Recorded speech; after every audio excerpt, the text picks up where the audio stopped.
Dear students, आज हम बात करने जा रहे हैं भारत के एक महत्वपूर्ण समय की, जिसे हम जानते हैं वैदिक और उत्तर वैदिक काल के नाम से। जैसा कि लिखा हुआ है, वैदिक एवं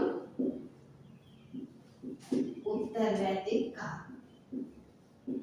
ठीक है, ये समय है बेटा 1500 से 1500 ईसा पूर्व से 600 ईसा पूर्व के बीच का। और ये बेटा लगभग, इसे हम कहेंगे लगभग।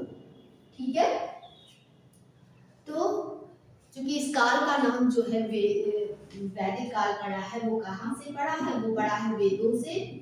ठीक है, और ये वही समय है बेटा जब आर्य भारत में आए, आर्य भारत में आए और भारत के उत्तर और पश्चिम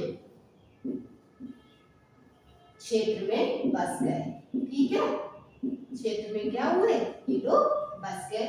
ठीक है, और चूंकि हम पढ़ रहे हैं वैदिक काल, तो जरा हम इसको देखते हैं किस तरीके से समझेंगे। इसको हम दो भाग में बांट लेंगे। वैदिक काल,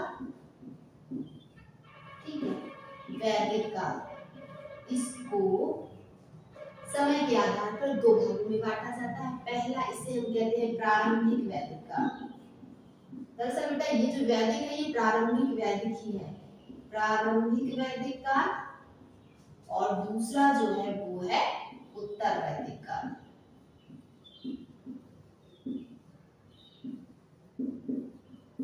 ठीक है,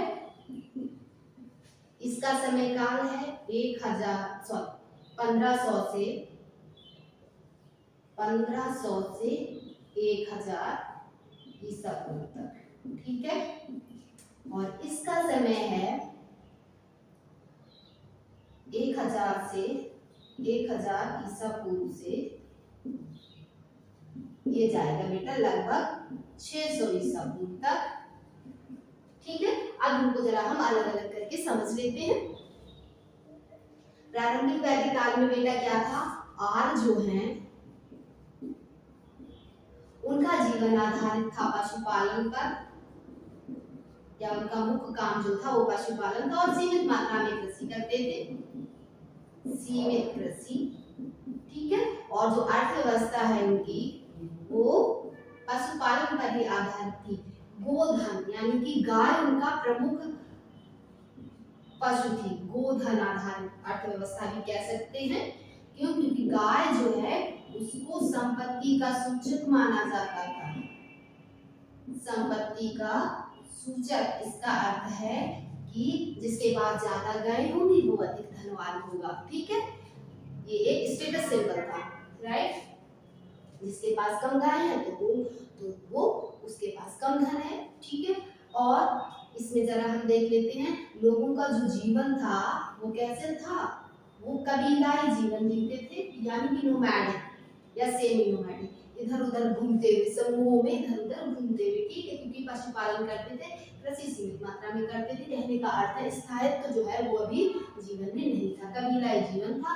और कबीले का जो मुखिया होता था उसे हम लोग राजन कहते हैं, राजन।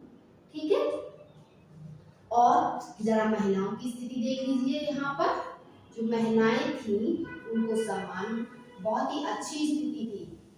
प्रारंभिक वैदिक काल में सम्मान प्राप्त था उनको, शिक्षा, प्रशासन, ठीक है, शिक्षा और प्रशासन का, इसके अलावा धार्मिक अनुष्ठानों में भी वो भाग ले सकती थी। ठीक है, तो महिलाओं की स्थिति बेहतर थी प्रारंभिक वैदिक काल, या इसका एक अन्य नाम भी है ऋग्वैदिक काल।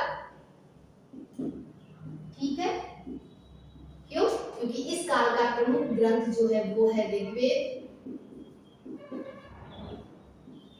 ठीक है, ऋग्वेद जिसमें कि 1028 सूक्त हैं, है ना। और ऋग्वेद में भी स्तुति करी गई है बेटा इंद्र की, वरुण, अग्नि, और सोम, यानी कि ऋग्वेद के अनुसार ऋग्वैदिक काल में या प्रारंभिक वैदिक काल में ये प्रमुख देवता थे। ठीक है, चलिए आगे बढ़ते हैं, जरा सा बात कर लेते हैं उत्तर वैदिक काल में। अच्छा, उससे आगे बढ़ने से पहले ये और देख लीजिए, जो राजन है जो कि कबीले का मुखिया होता था, ये डिसीजन लेने में या निर्णय लेने में इनकी सहायता करती थी 2 या 3 संस्थाएं, सभा,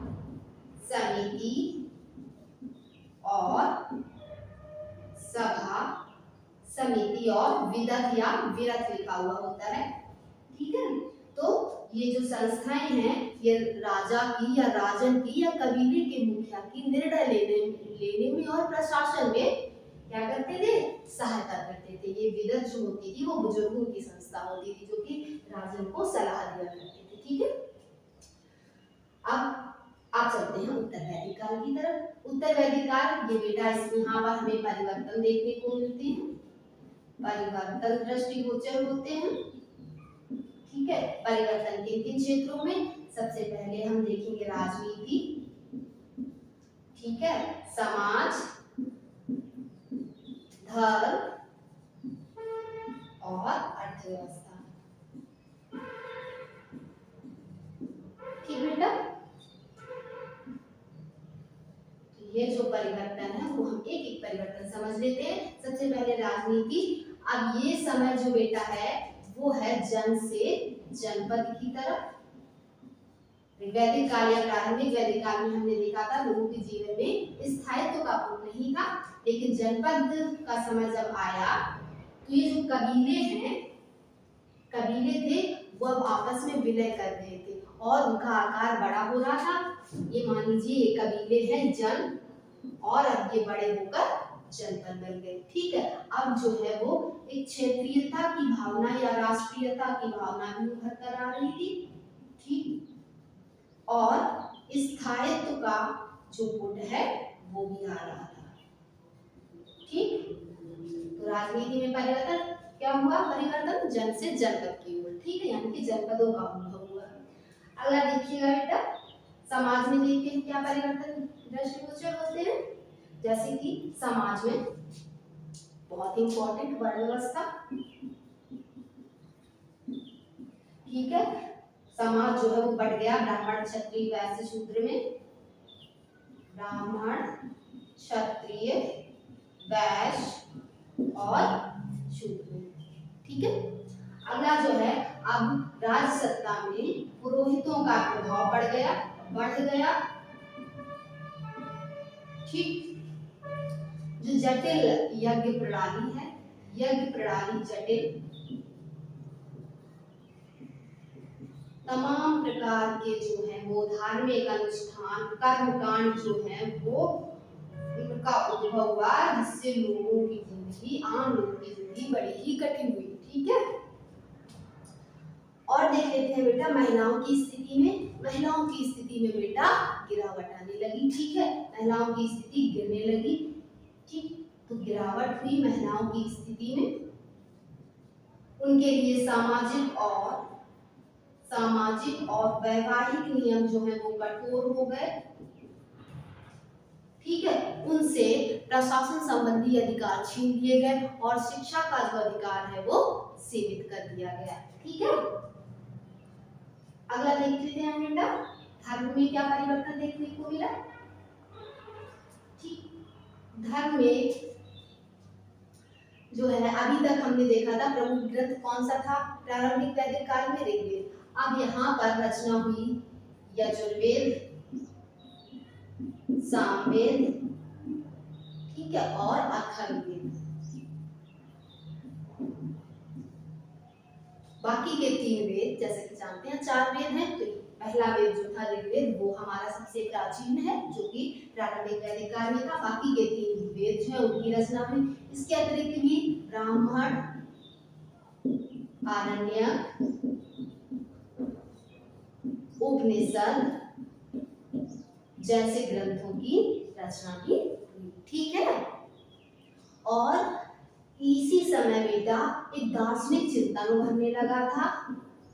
दार्शनिक चिंतन जिसमें क्या होता है, उपनिषदों के द्वारा ब्रह्म और जो आत्मा है या आत्मन, उसके सिद्धांत को जो है वो स्पष्ट किया गया और हिंदू दर्शन की नींव पड़ी। ठीक है, अब जरा देख लीजिएगा अर्थव्यवस्था में क्या परिवर्तन आते हैं। अभी तक हमने देखा था कि जो आर्य हैं वो भारत के कहाँ पर, उत्तर पश्चिम क्षेत्र में बसे हुए थे शुरुआत में, लेकिन अब जो आर्य हैं वो गंगा के मैदानों में विस्तार करने लगे। ठीक है, गंगा के मैदानों में वो लोग विस्तार करने लगे, क्योंकि इस समय तक लोहे का विस्तार हो चुका था। तो लोहे के जो औजार हैं उनका प्रयोग कृषि में होने लगा और कृषि आधारित अर्थव्यवस्था जो है वो विकसित हुई। चूंकि कृषि आधारित अर्थव्यवस्था होगी तो निश्चित बात है कि जहाँ हमारी खेती होगी वहां लोग रहेंगे, यानी कि आज जीवन जो है वो कबीलाई जीवन से हम कहाँ आ गए, स्थायी जीवन की तरफ आ गए थे। ठीक है बेटा, तो ये जो है हमने संक्षेप में जो है वो वैदिक काल की बात करी है। ठीक है बेटा, मिलते हैं नेक्स्ट लेक्चर में।